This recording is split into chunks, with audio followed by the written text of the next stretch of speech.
ఈరోజు ఉదయం Jaganmohan Reddy case squash petition హైకోర్టులో వాదనలు నడిచినాయి. అయితే దాన్ని హైకోర్టు మంగళవారానికి పోస్ట్ పోన్ చేసింది. ఆంధ్రప్రదేశ్ ప్రభుత్వమే అడిగింది మాకు టైం కావాలని. ఇక్కడ జగన్ తరపున లాయర్ల వాదనలన్నీ కరెక్ట్గానే ఉన్నాయి. హైకోర్టు ఒక అనుమానాన్ని వెలిబుచ్చింది. అదేంటి అంటే, ఎప్పుడైనా సరే యాక్సిడెంట్ కేసుల్లో డ్రైవర్ మీద మాత్రమే కేసు అవుతుంది, కానీ వాహనంలో ఉన్న వాళ్ళ మీద కేసులు కావు. అదే ప్రశ్నించింది. అంటే ఇప్పుడు బస్సు డ్రైవర్ యాక్సిడెంట్ చేస్తే బస్సులో ఉన్న వాళ్ళంతా రెస్పాన్సిబుల్ కాదు కదా అని చెప్పి హైకోర్టు అడిగింది. ఇది ఎందుకు అడిగింది అంటే, ఇంకా రాష్ట్ర ప్రభుత్వం తరఫున నెగ్లిజెన్స్ ఆఫ్ పర్సన్, అంటే ఇప్పుడు స్టాంపేడ్ జరిగింది మొన్న, మీకు తెలిసే ఉంటుంది. అల్లు అర్జున్ని కూడా అరెస్ట్ చేశారు. అల్లు అర్జున్కు ఆ స్టాంపేడ్కి యాక్చువల్గా తొక్కిసలాటకు సంబంధం లేదు, కానీ అతను రావడం వల్లనే గుమిగుడి జనము, అతని అవివాదం వల్లనే తొక్కిసలాట జరిగిందని గవర్నమెంటు కేసు వేసింది. అలాంటిదే ఇప్పుడు జగన్మోహన్ రెడ్డి మీద కూడా కేసు వేసారు వీళ్ళు.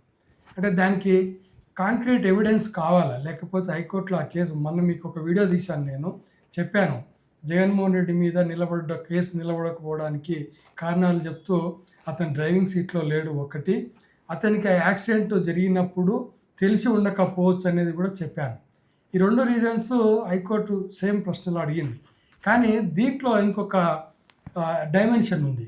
అది జగన్కు కొంచెము అనుకూలంగా ఉండదు. అది ఖచ్చితంగా జగన్, నా అనుమానం మంగళవారం నాడు జగన్ ఈ కేసు కొట్టేది అనుకుంటున్నాను.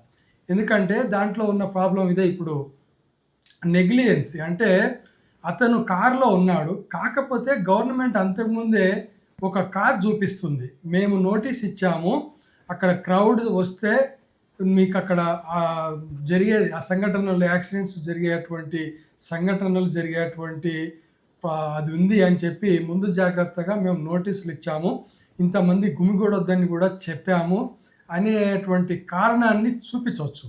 ఎందుకంటే ముందు జాగ్రత్తగా ఎప్పుడైతే నోటీస్ ఇచ్చిందో అప్పుడు ఖచ్చితంగా ఆ వ్యక్తి మీదనే బాధ్యత ఎక్కువగా ఉంటుంది.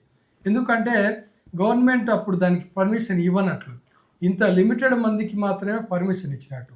ఎప్పుడైతే లిమిటెడ్ మందికి పర్మిషన్ ఇచ్చినప్పుడు అతను ఎక్కువ మందిని పోగు చేసిండ్రో, అటువంటప్పుడు ఆ వ్యక్తి బాధ్యత వహించాల్సి వస్తుంది. గవర్నమెంట్ ఎస్టాబ్లిష్ చేసే అవకాశాలు మెండుగా ఉన్నాయి. ఎందుకంటే అతని కారు కిందనే పడ్డట్టుగా చెప్తున్నారు. ఇప్పటి వరకు కూడా మన వైసీపీ తరఫున కూడా వాదించే వాళ్ళందరూ కూడా అతని కారు అని కాదు అని ఎక్కడ కూడా చెప్పినట్లుగా నాకు స్పష్టంగా తెలియడం లేదు. ఎస్పీ మాటల్ని మాత్రమే ఉటంకిస్తున్నారు తప్ప అతని కారు కాదు అనేటువంటి మాట ఇంత